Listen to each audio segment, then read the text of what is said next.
네, 안녕하십니까. 박종일 변호사입니다.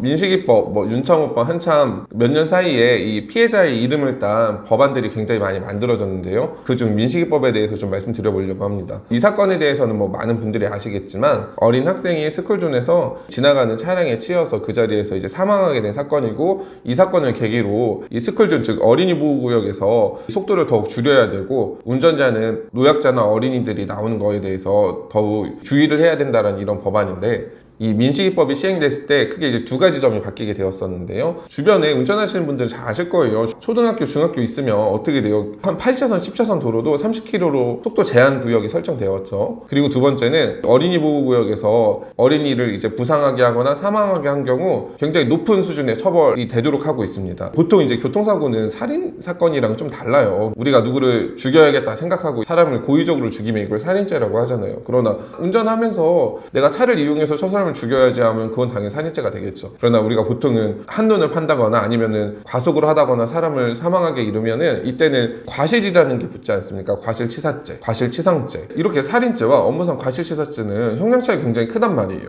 여기에 대해서 형법 이론적으로는 너무 당연한 건데 국민들 여론에서는 결과적으로 사람이 죽었는데 이게 고의성이 있냐 없냐, 예를 들어서 200km로 가속해서 사람을 죽였다고 해봐요. 그럼 이게 과연 200km라는 속도로 가속을 했을 때 내가 사고 나면 사람이 죽을 수도 있다는 것을 충분히 알 수 있지 않겠습니까? 그러면 이 부분이 굉장히 애매해진다는 거예요. 그러니까 민식이법도 사실 이런 부분에서 시작을 한 건데, 어린아이들은 성인들에 비교해서 인지 능력이나 판단 능력이 많이 부족하기 때문에 더욱더 주의해서 운전하도록 하라라는 의미이고, 만약에 이런 주의 의무를 위반해서 사고를 발생하게 하면은 거의 살인죄에 준하는 수준의 어떤 처벌을 하겠다는 이런 내용입니다. 저도 이제 변호사기도 하고 운전하는 시간이나 거리가 굉장히 많단 말이에요, 저도. 그래서 민식법이 시행됐을 때 좀 주의 깊게 살펴봤었는데, 사실 이 시기에 포털 사이트나 커뮤니티에서는 이런 얘기들이 대부분이었어요. 무조건 사고 나면 처벌받아야 되는 거 아니냐, 사고가 나면 그 어린아이가 갑자기 뛰어들었다고 하더라도 무조건 운전자는 처벌이다, 그럼 이게 말도 안 되는 거 아니냐, 이런 얘기들이 계속 나왔었고요. 그리고 내비게이션 업체들 중에는 그런 것들도 나왔었어요. 어린이 보호구역을 피해서 가는 경로를 안내해준다라는 것들이 나올 정도였었습니다. 저는 이런 일들을 많이 겪어보고 하니까 아무런 과실이 없는데 처벌한다라는 건 애당초에 형법 이론과는 맞지 않고 실제에도 그렇지는 않다라는 걸 알고 있었지만, 이 법이 시행됐을 때 국민들의 어떠한 여론이 그렇게 호의적은 아니었었던 걸로 기억합니다.